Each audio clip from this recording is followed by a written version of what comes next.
Happy Monday, everybody. Here's hoping you had a fantastic weekend. Thanks for joining us for this a digital edition of Wake Up Charlotte. You're Ben Thompson. I'm Carolyn Bruck. Yes. It's feeling like a Monday.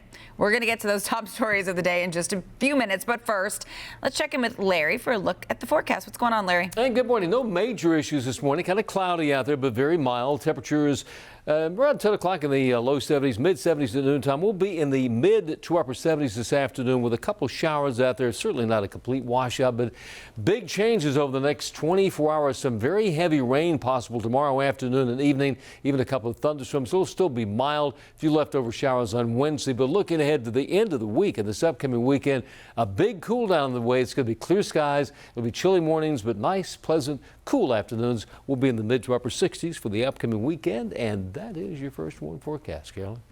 Thanks so much. Turning to your 5 big stories of the day in your morning rush. Police are investigating after a 17-year-old becomes the latest homicide victim in Charlotte. This happened just last night before 9 on North Tryon near East Arrowhead. Police say the teenager died on the scene. Right now, they're trying to find a suspect and figure out what actually led up to that shooting.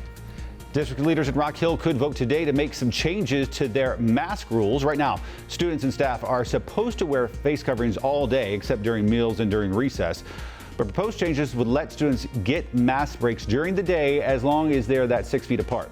Meeting set for tonight, 6 p.m.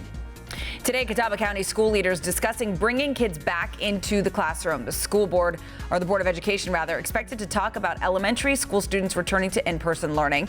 This comes nearly 2 weeks after Governor Cooper announced grades kindergarten through 5th could return to the classroom next Monday.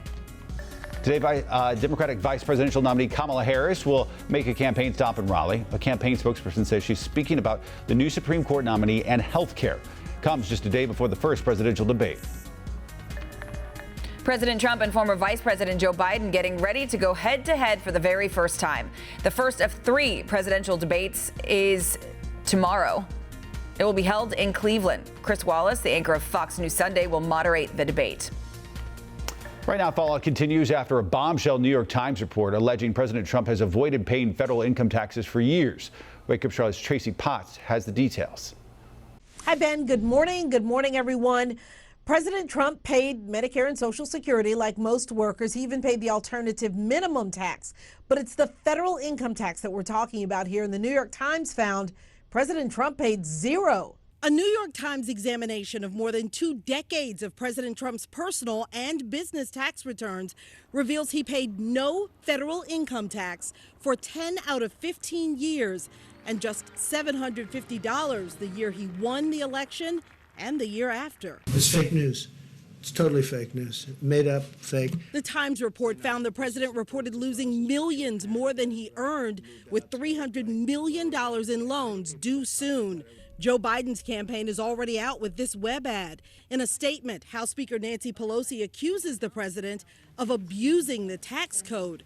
The tax revelation comes as his Supreme Court nominee, Amy Coney Barrett, prepares to meet lawmakers on Capitol Hill tomorrow, her first appearance before a confirmation hearing in 2 weeks. One of the reasons he's putting Coney Barrett on the court is to get rid of America's health care, to get rid of the ACA.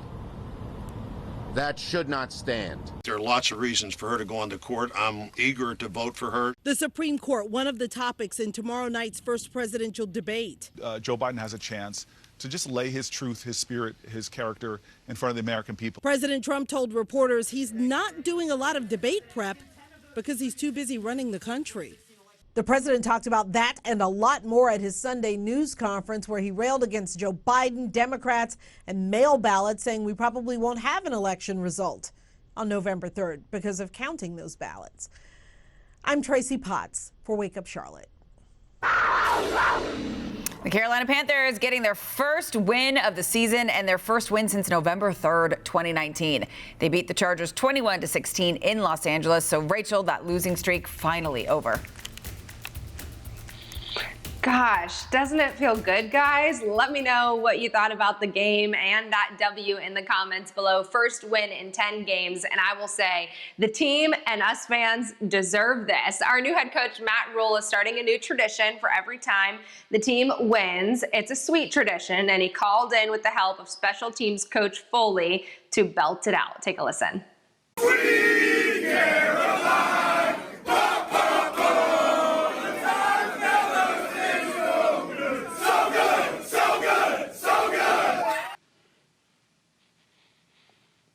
Gotta love that energy and a very fitting song. It was a huge game for Mike Davis, the running back, stepping in for Christian McCaffrey. Not only was it his first game as the premier ball carrier, but it was an emotional day for him. Just a year ago, he lost his dad to cancer. He tried not to get emotional, but definitely was in the post-game interview. Take a listen. Me being close, to home is it really kind of hurt a little bit because I know he'll want to be at every game. So I'm trying not to tear up, man. Gosh, I just cannot imagine. Davis was obviously a huge part of yesterday's success, but we cannot talk about that win without mentioning the Panthers defense forcing 3 turnovers and recorded their first sacks on the season. A lot of fans reacting to this win, including Tina. She says she missed the feeling.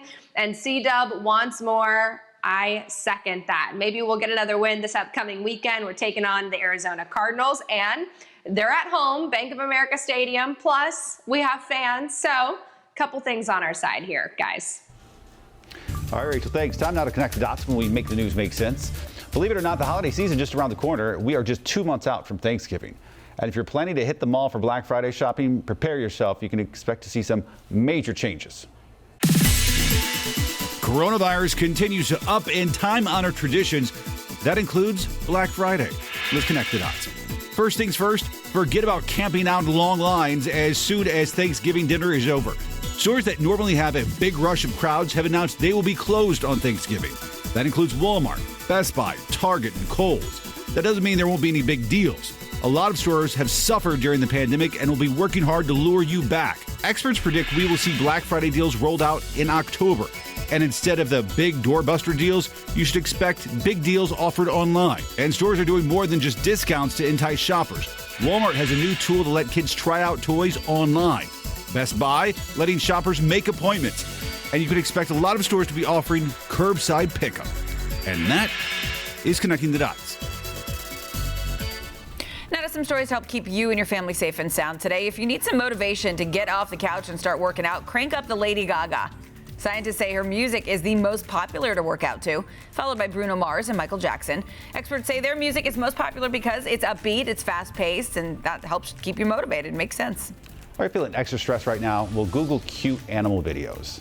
New research indicating that watching videos of cute animals can significantly reduce anxiety. Researchers found people who watched the videos for 30 minutes saw a major drop in blood pressure and heart rate. Makes sense. Or just play with a puppy. Or Google puppies. Just anything. If you have a puppy, look at yours. It'll make you feel happy. Right? It's like the antidote to social media right now. So true. If you're feeling overwhelmed, shut it down and search for animals. That's right. All right, wake up with us every morning, 4:30 a.m. on Wake Up Charlotte.